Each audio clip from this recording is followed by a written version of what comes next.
Paul Swan was a dancer, an artist, a poet.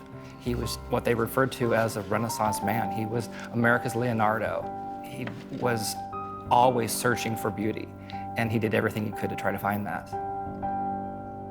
Curator Russell Erpelding has spent the last 5 years searching for beauty as well, trying to find the paintings, sculptures, and other lost works created by a once famous and now obscure former Nebraskan.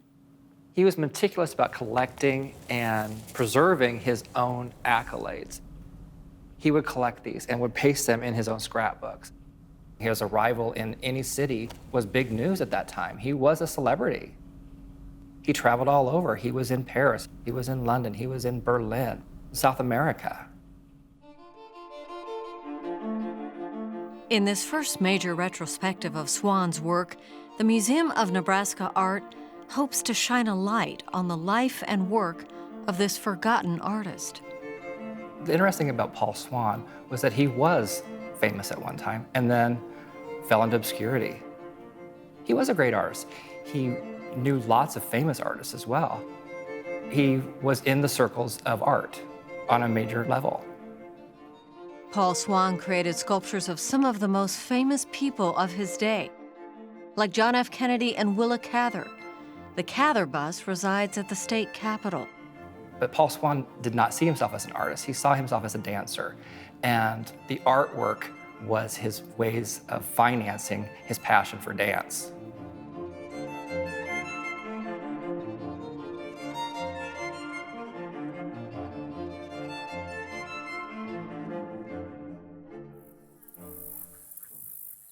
This worldly, refined artist came from humble beginnings. His family moved to a farm outside Crab Orchard in 1889 when Paul was just 6 years old. His existence was to be working out on the farm with the other boys, and that was not his passion. That's where there was a lot of animosity between the children. Paul basically got away with doing what he wanted to do while the other children had to work. But he knew he was always different. He needed a bigger stage. And for Paul, the world was his stage. From a young age and throughout his career, Paul Swan's good looks served him well. In the early 1920s, Paul was dancing, and Isadora Duncan called him out. She was the one that referred to him as the most beautiful man in the world. She was a pioneer of modern dance, and that's what Paul was wanting to do as well. He starred in an early silent film called Diana the Huntress, featuring his dancing. In the 1920s, he was cast in Cecil B. DeMille's The Ten Commandments. He's one of the Egyptian guards. There was supposed to be this elaborate dance scene. There was a disagreement between Paul and Cecil B. DeMille, and Paul left the set and never returned. In later years, the most beautiful man moniker may have been a burden. He tried so hard to stay beautiful. At the end of his life, he was wearing considerable amounts of makeup to try to maintain the beauty, bathing in olive oil. If his stomach was sticking out a little too much, he would pencil it in, draw over the top of things. By the 1950s, most of his family had started to pass away. He started to experiment with a lot of different forms of artwork, delving into his own sexuality. He was not dancing as much, but people were still coming to see Paul dance. He was no longer the most beautiful man in the world. He had become more of this eccentric oddity. In 1961, when Paul was evicted from Carnegie Hall, he did go to live at the Van Dyke Hotel, which was where Andy Warhol was at the time. And that's how they met. It's a great pleasure to introduce the most famous unknown person in New York. Warhol made a film featuring the artist simply called Paul Swan. Paul's had early signs of forgetfulness. When the films came out, he didn't even remember that he had filmed these. It's basically making fun of an old man past his prime trying to dance and trying to please. He's even hollering out that you can cut that, but basically Andy did not do that. This was the